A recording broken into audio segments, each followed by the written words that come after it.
So please make sure that you register. If you don't register, what that means is you will get randomly assigned whatever is available, because not registering means you have no preference. So if you have a specific course that you want to choose, make sure you register. Okay? Okay. Right. If you have any questions or you want more detailed instructions, please check the ELA section of the portal. And you can also ask the ELA office. All right. So, showtime. Let's go ahead and get started. So, I have a picture up here. Some of you, maybe you've seen it before, maybe it's a brand new picture. But please take a moment and look at it, maybe talk with someone near you. What do you think this is a picture of? Where is it? When is it? That kind of information. And no Googling. 1 or 2 minutes, please talk with someone next to you.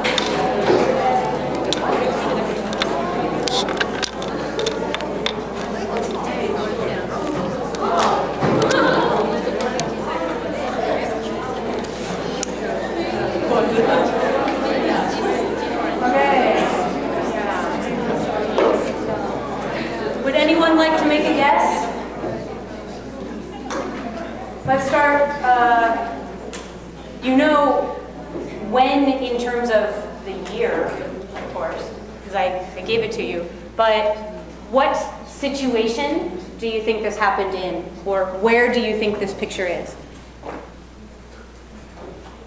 Brave souls. Shout out an answer. Iraq. Iraq, okay. Have you seen the picture before? Aha, excellent. So if you've seen this picture before, you've probably had it explained to you that this looks like a picture of Iraqi people triumphantly pulling down a statue of Saddam Hussein in the years after he was removed from power by the United States. But what we found when we did, when there was more investigation by newspapers, is that this was not a real picture at all. It was completely staged, it was completely set up by the US Army. So the picture that you see looks very natural, it looks like a spontaneous event. But let's back up a little, and you can see everything in the red circle is what you saw in that original photograph. And we have military machinery that the US brought in to pull the statue down.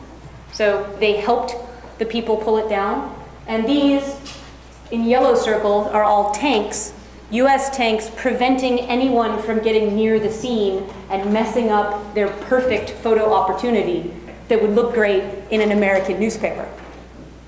So why am I using this example? It's to bring your attention to perception and the idea that perception, what you're perceiving, is not always all of the information. You may not have the full picture. So let me give you another example. Look at this picture. Does this guy look dangerous to you? What do you think?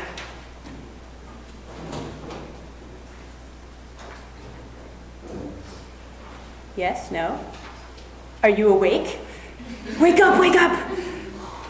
Okay, so what about this one? Is this man dangerous? This time you all like, oh, yes, yes. You answered immediately, no, he's not. But it's the same picture, cut in half. So again, it's illustration that sometimes we don't have all of the information. We don't know the whole story. In this particular case, this is an Iraqi civilian. He had no food, he had no water, and he was desperate for water. And he saw American military, so he went to them for help. And their first reaction was, this guy is the enemy. So they immediately put a gun to his head and said, what do you want? Who are you? And all it turned out in the end that he wanted was not to cause any harm. All he wanted was water because he was thirsty. So depending on what part of something you see, you might not, your perception is going to be changed. So perception is influenced by many different things. So that's going to be the topic of today's lecture. Give you a moment again. Look at this picture. Which direction is the man looking? Straight ahead or off to the side? Oh.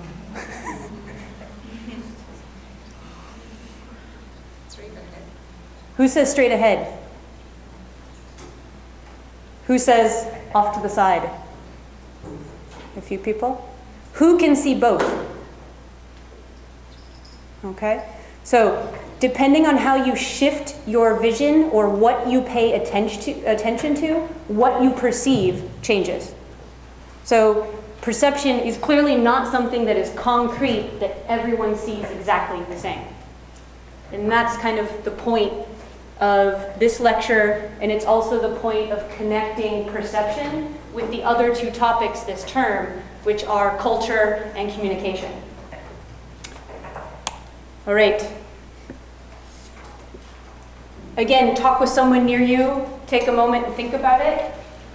This scribbly stuff across the top of the screen. What is it? Is it pictures? Does it say anything? What do you think it is?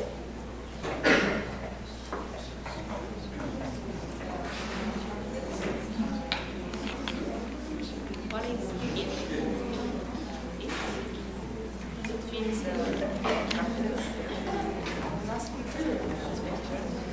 it? It is all that stuff at the top of this screen. What is that?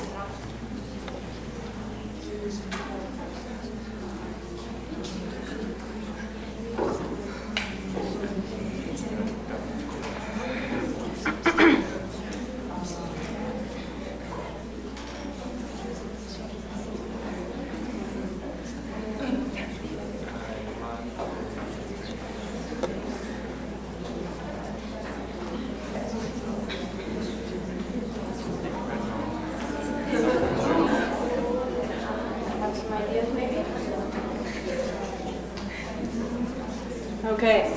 Right now, you don't really know what it is for sure, right? What if I did this? Now what do you think it is?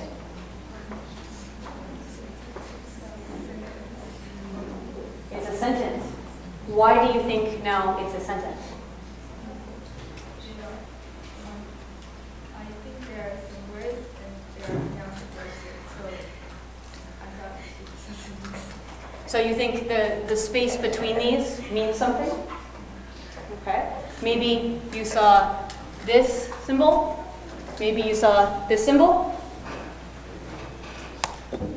So it is words. This is Russian. I don't know. I don't speak Russian, but this is Russian for I'm hungry, when do we eat? I thought that's good for LLA. If you woke up late, no breakfast. Like, oh, I'm hungry. So how were you able to figure out what this was? At first, you didn't recognize it. But I gave you 2 hints. And the hints that I gave you helped you figure out that this was something in particular. So this just looks like scribbles. Maybe you said, is that letters? Maybe it's, I'm not sure. Have I seen that before? I don't know. I'm hungry. And then you see this, so spaces, a period, a question mark. I know what those are. I recognize a period. I recognize a question mark. That must mean this is language. Even if you can't read it, you can tell this is language. Because as she said, there's spaces and there's punctuation. So perception is recognition plus interpretation.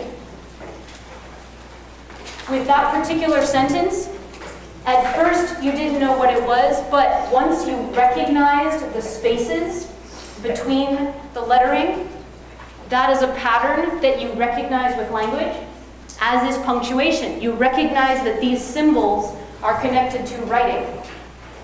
So you recognize those symbols and then interpreted what that scribble was as language. And that's what perception is. Recognizing something that you see, hear, smell, taste, touch. It's all connected with your senses. Recognizing something and then making meaning of it. Can you read this? I'll give you a second. Try to read it out loud. It's much easier if you read it out loud.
Just quickly read this out loud.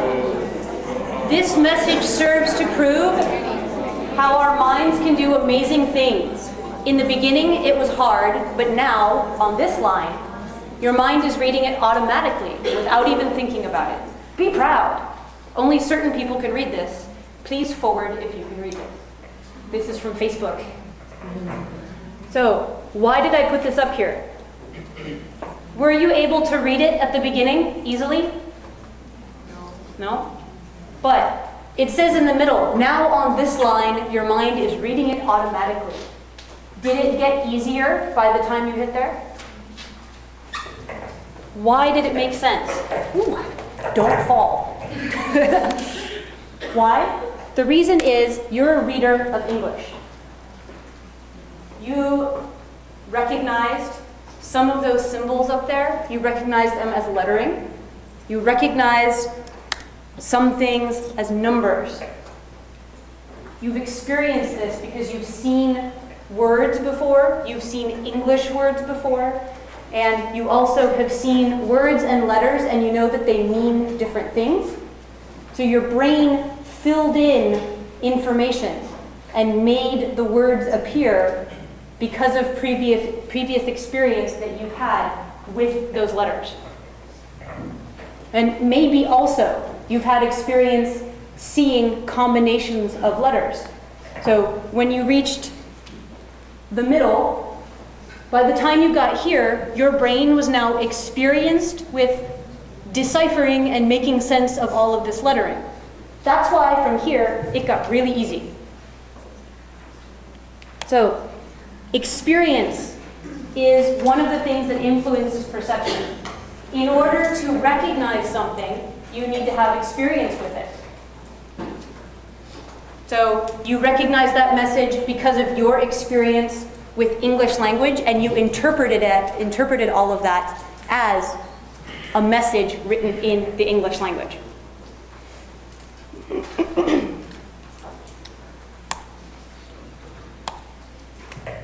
What does this mean?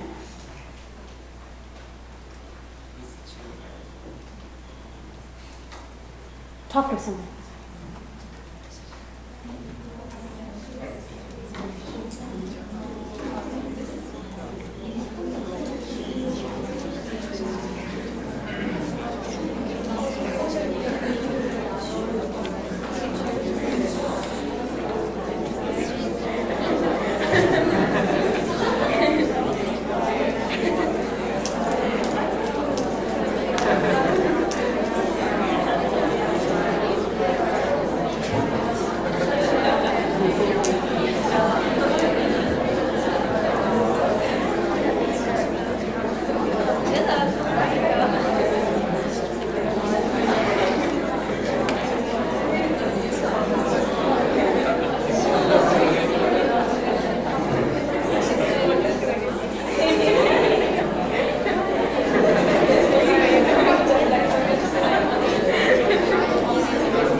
Next to a road, okay. And what does it mean? So be careful. Did anyone have a different meaning? Look for pedestrians. Okay, so you guys perceive this as a message to people walking. You perceive this as a message to people driving. So even just between two people, same symbol, you've got different opinions. So when I first saw this picture, I had no idea what it meant. To me, when I first came to Japan, I saw this and I said, "Beware of men in hats, they will steal your children." Or, "Beware, aliens will come take your child." It is kind of a strange looking picture. This one is just from a regular street, but out near my office building, so the ILC building, there is a sign similar to this on the walkway near the bus, and it really looks strange. So please look for it. It really looks like aliens. It doesn't look like people at all. So I saw that picture. I'm like, I'm putting that in my PowerPoint. All right. Why did you recognize this? Why did you have an idea of what it might mean? Experience. This is a street sign in Japan. You grew up seeing this everywhere, so you're able to interpret its meaning as there might be people walking, or if you are walking, be careful in this area. As I said, to me, I thought it was aliens stealing children. I had no experience with this, so I couldn't properly interpret what the meaning might be. So one thing to keep in mind too with perception is that it's not just what you see. It's not just what you hear or sense. There's more going on. So we can't really see reality because each one of us senses things in a slightly different way. So my reality up here, I see a bunch of people going, oh, notes. So I'm perceiving active students. What you are perceiving is me going blah, blah, blah, blah, blah, blah, blah at the front of the stage. So we have different ways of processing information, and there's always things going on that you are not aware of or you are not putting into your picture that you're building of a situation or the world.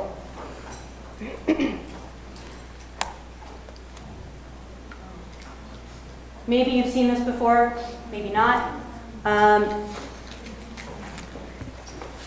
take a look at this. I'll give you a minute. What do you see? Again, talk with someone next to you. What image pops out?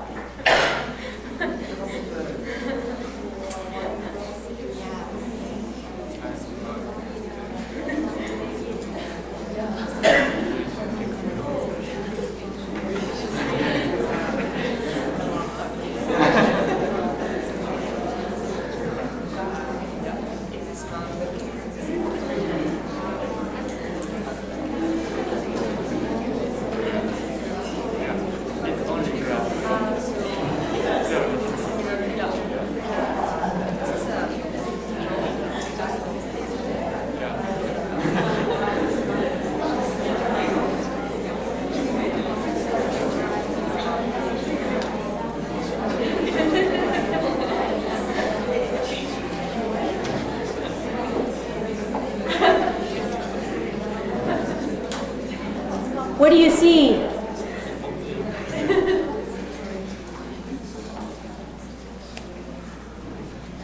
Who sees two faces? Who sees a wine glass or like a cup of some sort?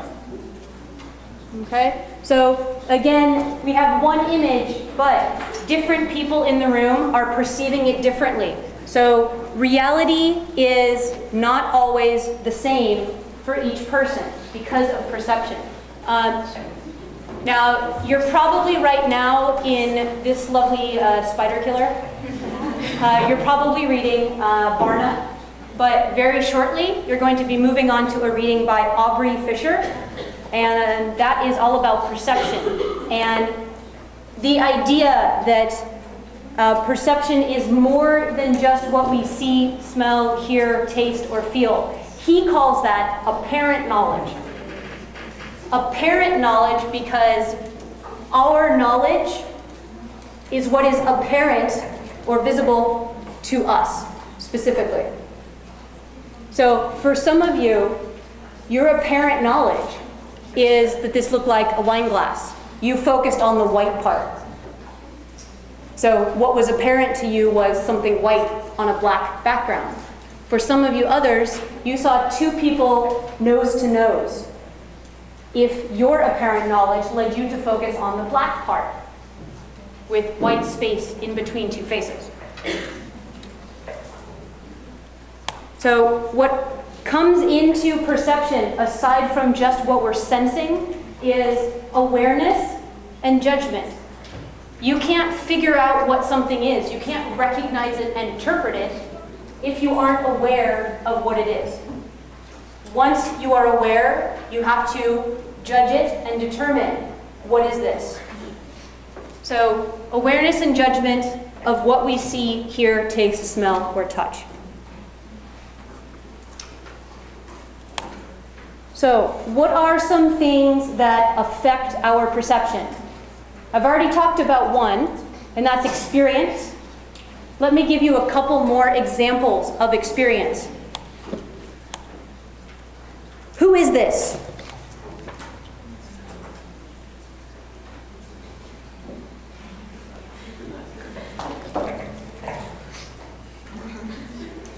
Do you know who he is? How can you not know? Oh, it's Bill Nye the Science Guy. Everybody knows who Bill Nye is. I grew up watching him on television. He's from my hometown, Seattle. He's really famous. What do you mean? You don't know him? Everybody knows who he is. What about these two? Who is it? Doraemon and poor little Nobita-kun. So the first picture, I'm like, who's that? And I'm like, a guy in a bow tie? A guy in a blue hat looking crazy? But here, you're like, oh, Doraemon, instantly. Because you have experience. You had no experience with the Bill Nye. You didn't grow up watching him. But you grew up watching these two. So you make sense of the world around you by drawing on past information. Another thing that can impact your perception is expectations. So You're in a situation where something is going to happen, or there's something that you're going to see, and you expect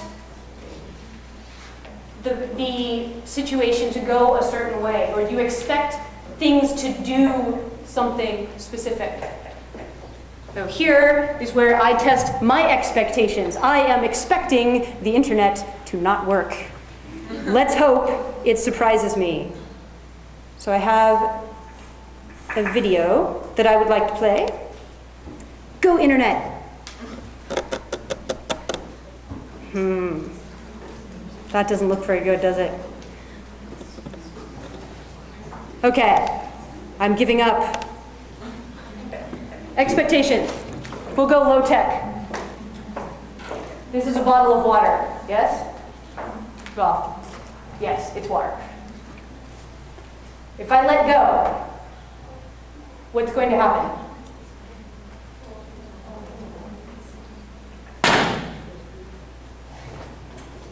So, in this case, your expectations were fulfilled. You know about gravity. If I let go of this and it went up, go. What just happened? Are we on the moon, or is there suddenly a really big problem with the planet? So, what you perceive, so you're expecting it to drop. So, of course, it should drop, right? And in this case, your perception, your expectations matched reality, matched what actually happened. But what happens if something challenges our perceptions? Look at this image. Notice anything strange?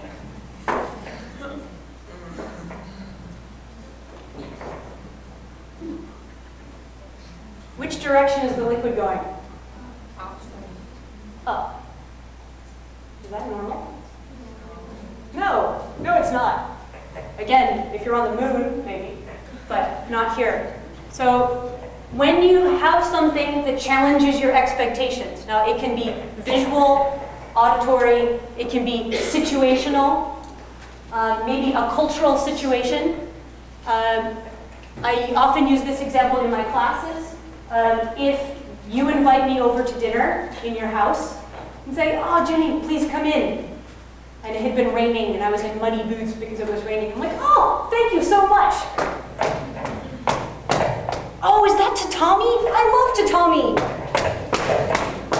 And nice muddy boots. You kind of freak out a little bit, right? I'm like, don't do that. Tatami's expensive and impossible to clean. So my reason for doing that would be based on my own cultural experience. My perception is that it's perfectly acceptable to walk into a house and walk through all of the house wearing shoes. But it would be going against your cultural expectations, because for you, your cultural perception is that you always take your shoes off and leave them in the ginkan. So just like the liquid here is challenging your expectation of gravity, me stomping through your tatami in muddy boots, that's challenging your expectations of how people act in a house. So you can see how perception is related to cultural interactions as well. And you can see that connection to the stumbling blocks that Barna talks about and the miscommunication. Here's a test. Try to do this out loud. Do not read the words themselves. Say the color that each word is printed in.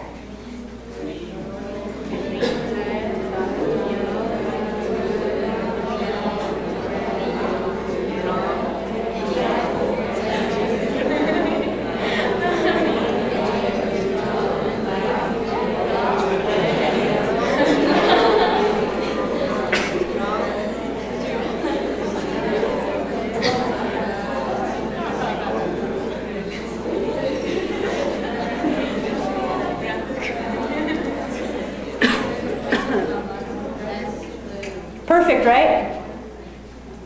No problems?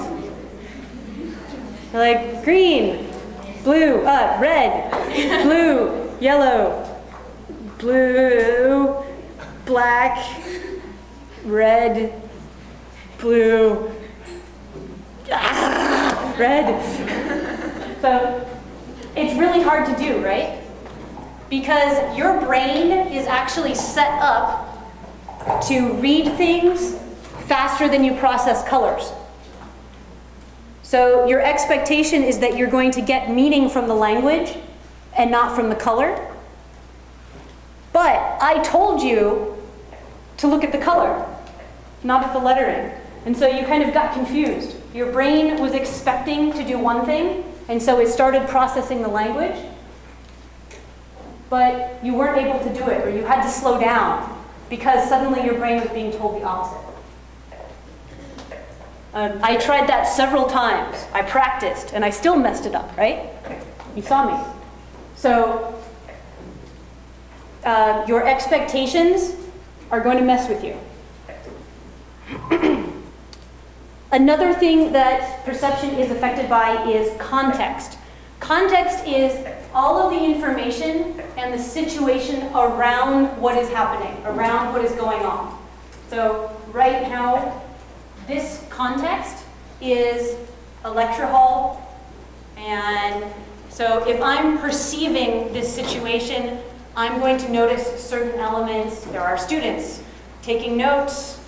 There is a person talking in front. Okay, well, given this context, that person in front, probably a teacher. So there are clues, there are things about the situation and environment that will help you perceive something. Let me demonstrate that with zebras. Zebras are awesome, right? They're striped. You look at them, like they're black and white in the middle of a green savanna. How do they not just constantly get eaten? They don't even blend in, right? Look at them. How many zebras are there?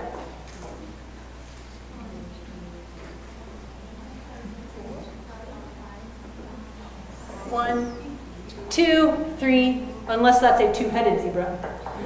Hope not. 3, 4, 5. We have 5 zebras. Relatively easy to pick out, right? Contextually, for you, you can see it because for you, the environment around the zebras is bright green. And that bright green creates a contrast. So you have bold black and white striped animal in green savanna with blue sky. But how do lions see zebras? Not the same way we do. Lions are colorblind. And that is why zebras have evolved to have stripes. Because when zebras are standing in tall grass, they look exactly like the grass. And you can't see them, or more importantly, you can't see how many they are. And if you are trying to attack a zebra, if you don't know which part is the head, which part is the tail, you don't know where to attack, where to go for. So how many zebras do you see in this picture?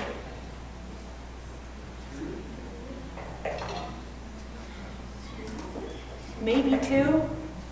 I can't tell if that is like another head. Maybe 3. What about this one?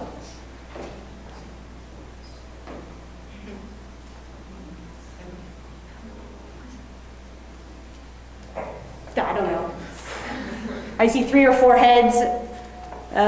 Not entirely sure. So from the context of a lion, looking at the information around it, it's impossible to really tell how many zebras there are and where to go. So what you perceive as a zebra, a lion perceives differently. Take a minute, look at this. What do you see?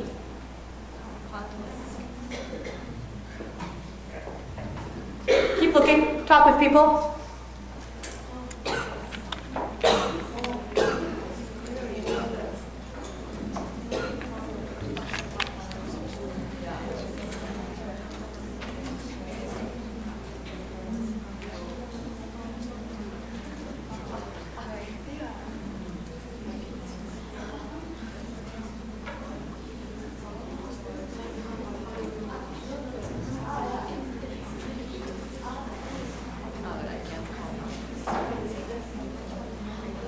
Do you see anything other than pandas and bamboo?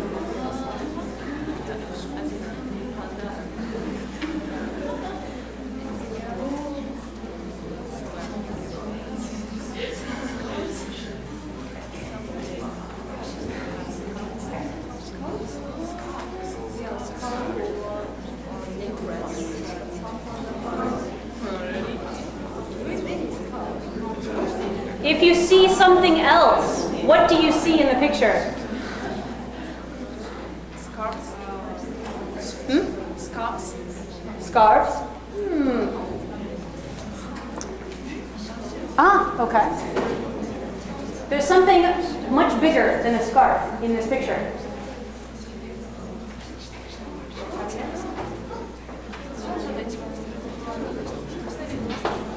Anyone see it?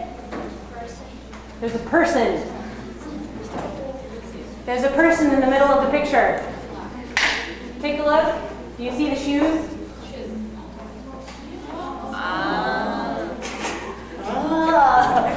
So there's a person in the middle of the picture.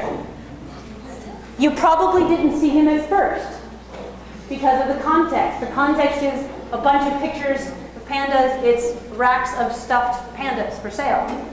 So you're expecting to see pandas. The context around it is pandas, so you just perceive pandas. But if you're given a little more time to look at it, you see, what is that white thing at the bottom? Is it like the bottom of a panda? Whoa, wait a minute. Those are feet. Feet, from experience, recognition, feet are usually attached to something, like people, or animals that have legs. But these are shoes. Shoes are on people. That means there's probably a person, and you can see the whole body, including his face. So this is a Chinese artist. His name is Liu Bo-min, and his entire type of artwork is like this. His assistants paint him into scenery. And the whole point is to mess with your ideas of perception and what it means to be a part of an environment.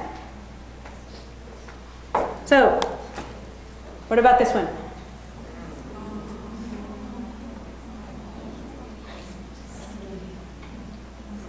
Where is he?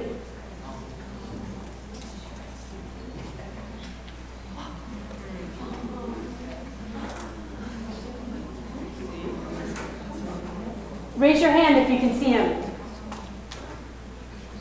Okay? For those of you who can't, keep looking. You'll find him. He's in there somewhere.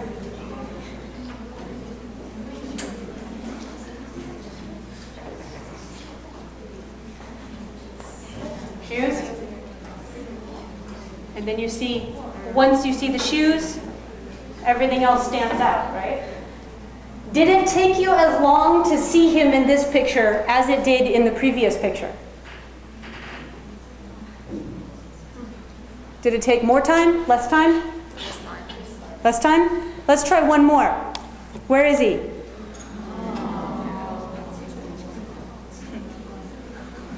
You can see him almost immediately, can't you? In fact, in this one, he almost doesn't blend in at all. Just like, oh, there's the weird person covered in painting that looks like vegetables. He's right there. He doesn't even blend in so well to the context.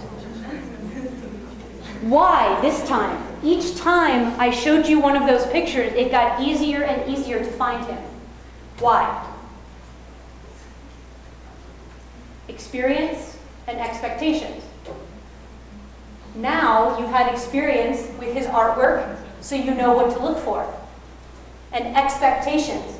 Because you've seen his art before and you know he paints himself into it, you expect to see a person somewhere in the picture. Therefore, your brain automatically looks for it. And he pops right out.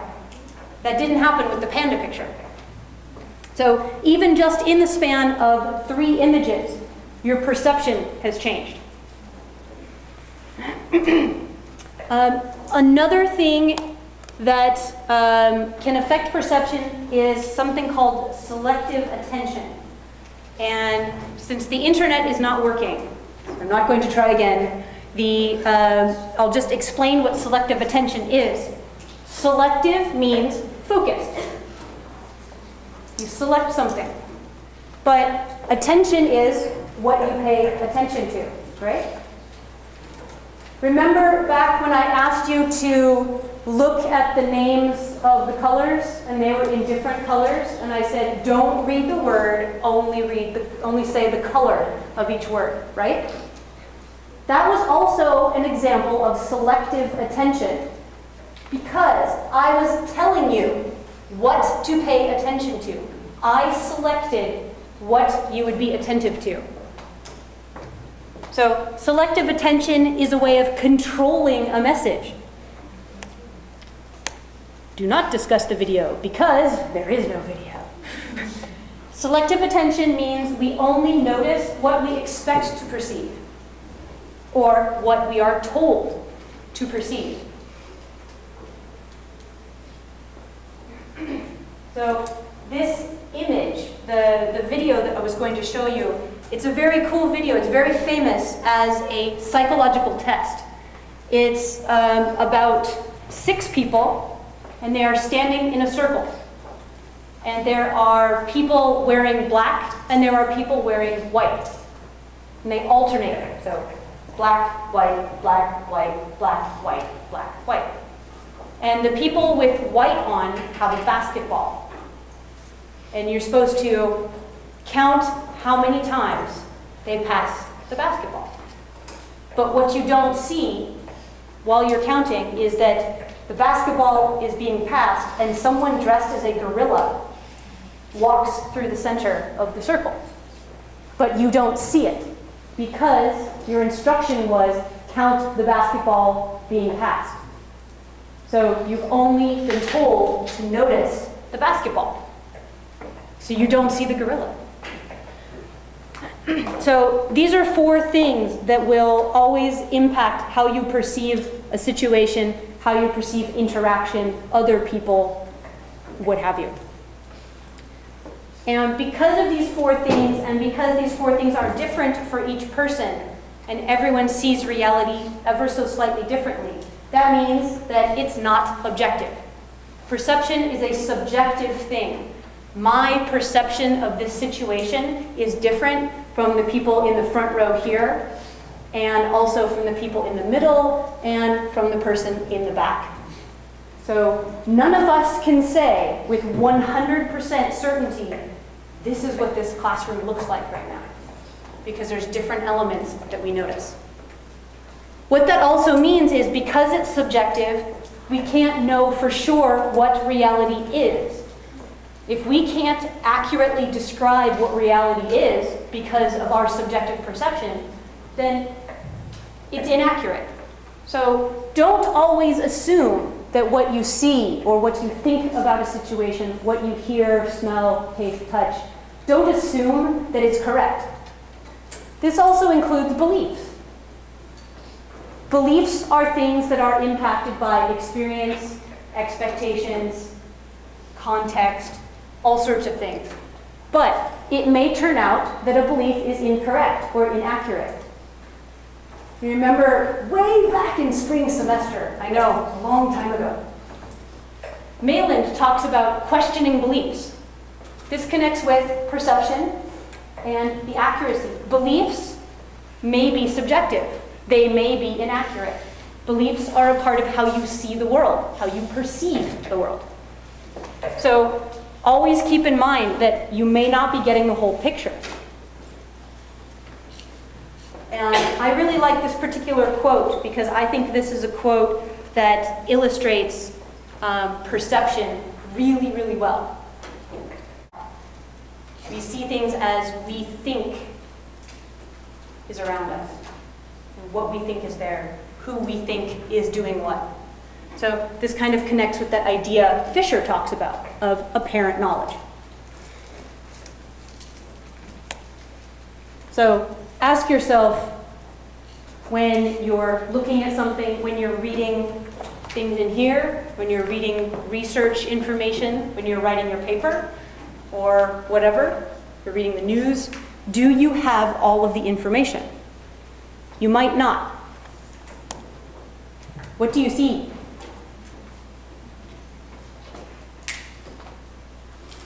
Talk with someone near you. What do you think this is an image of?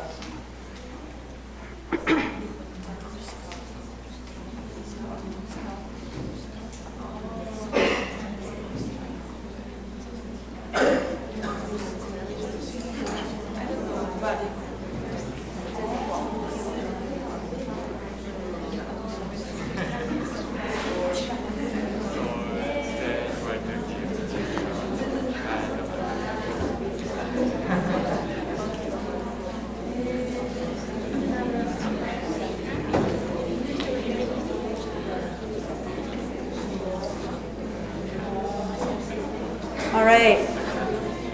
What do you think this is a picture of?